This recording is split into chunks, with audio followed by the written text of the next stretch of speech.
আমরা আজকে বীজগণিতের মান নির্ণয় খুবই গুরুত্বপূর্ণ একটা অঙ্ক করব। তো এই টাইপের ম্যাথ গুলো খুবই সহজ।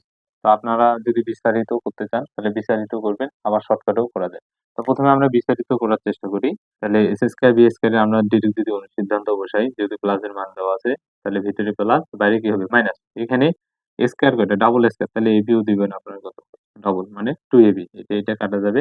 প্লাসের মান কত, 2, তার উপর দিবেন স্কয়ার, মাইনাস কত 2, তাহলে 2 দুগুণা 4 মাইনাস 2, 4 থেকে 2 বাদ দিলে কত হচ্ছে 2, তাহলে আমাদের 2 অ্যান্সার এইভাবে বের হলো। আচ্ছা, এবার আমরা শর্টকাট মেথড 1টা শিখবো। শর্টকাট মেথড 1টা হচ্ছে মানের উপর স্কয়ার, মানে এই সূত্রটা থেকে এই শর্টকাটটা আসছে মানের উপর স্কয়ার। তাহলে মানের উপর স্কয়ার দেন, মানের উপর স্কয়ার প্লাস মাইনাস হচ্ছে 2 যদি ডাবল স্কয়ার থাকে, ঠিক আছে। আর যদি ডাবল স্কয়ার না থাকে তাহলে আমরা 4 করব। তাহলে এখন মানের উপর স্কয়ার, তাহলে মান হচ্ছে 2, তার উপর স্কয়ার, মান ছিল প্লাস, তাহলে বাইরে হবে মাইনাস, তাহলে 2 দুগুণ কত 4 মাইনাস 2, 4 থেকে 2 বাদ দিলে কত 2, একই অ্যান্সার।